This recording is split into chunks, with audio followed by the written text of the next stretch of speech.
ഇതൊരു റെയിൻബോ കേക്കിൻ്റെ ആദ്യത്തെ ലെയറാണ് കേട്ടോ. ബ്രൗൺ കളറല്ല ഇത്, നമ്മുടെ ലൈറ്റ് വെട്ടത്തിൽ ഇങ്ങനെ തോന്നുന്നതാണ്. ഇത് ഒരു വയലറ്റ് കളറാണ് കേട്ടോ. നമ്മൾ സാധാരണ എല്ലാ റെയിൻബോ കേക്കിനും കൊടുക്കുന്ന പോലെ ക്രീം ചീസ് ഫ്രോസ്റ്റിംഗ് ആണ് കൊടുക്കുന്നത് ലെയറിൽ. പിന്നെ അതിലേക്ക് കുറച്ച് മിൽക്ക് മെയ്ഡും കൊടുക്കുന്നുണ്ട്, ചോക്ലേറ്റും കൊടുക്കുന്നുണ്ട്. നമ്മളിത് 1.5 kg 2 ടയർ കേക്കാണ് ചെയ്യുന്നത്.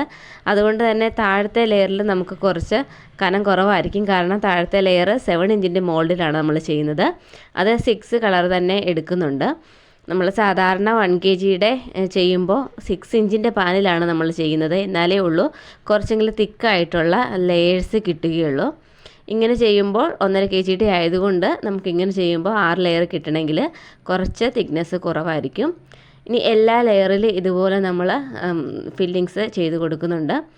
അതുപോലെ തന്നെ നമ്മൾ ഇതിന് മുകളിൽ കൊടുക്കുന്നത് 5 ഇഞ്ചിൻ്റെ പാനിലാണ് കേട്ടോ. ഇത് 7 ഇഞ്ചിൻ്റെ പാനിലും ഇതിൻ്റെ മുകളിലത്തെ ലെയർ വരുന്നത് 5 ഇഞ്ചിൻ്റെ പാനിലും ചെയ്തെടുത്തിരിക്കുന്നതാണ്. അതിൽ നമ്മൾ 4 ലെയർ കളറുകൾ മാത്രമേ ഉപയോഗിച്ചിട്ടുള്ളൂ. ഒരുപാട് നമുക്കങ്ങനെ ഉണ്ടാക്കാനായിട്ട് 1.5 kgയുടെ ബാറ്റർ വെച്ച് പറ്റുന്നതല്ല.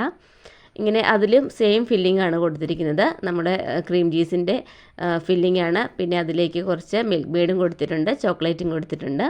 ഇനി ബാക്കിയുള്ള ലെയേഴ്സും അങ്ങനെ ഒന്ന് ചെയ്തെടുത്തതിന് ശേഷം ക്രം കോട്ട് ചെയ്ത് ഫൈനൽ കോട്ട് ചെയ്ത് ഫ്രീസറിലൊന്ന് സെറ്റാകാൻ വെക്കാം. ആദ്യത്തെ കേക്ക് നല്ലപോലെ സെറ്റായതിനു ശേഷം അതിലേക്ക് 2 സ്റ്റിക്കുകളും കൂടെ വെച്ച് കൊടുത്തിട്ട് വേണം നമ്മൾ മുകളിലത്തെ കേക്ക് എടുത്ത് വെക്കാനായിട്ട്. അല്ലെങ്കിൽ താഴത്തെ കേക്കിന് കുറച്ച് ഡാമേജ് വരാനായിട്ടുള്ള സാധ്യതയുണ്ട്.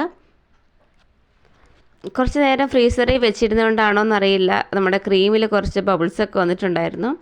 എങ്കിലും പിന്നീട് ഞാനത് കുറച്ച് ഷുഗർ ബോൾസും കുറച്ച് ബട്ടർഫ്ലൈ ഒക്കെ ചെയ്ത് കൊടുത്ത് അതൊന്ന് സെറ്റാക്കി എടുത്തിട്ടുണ്ട്.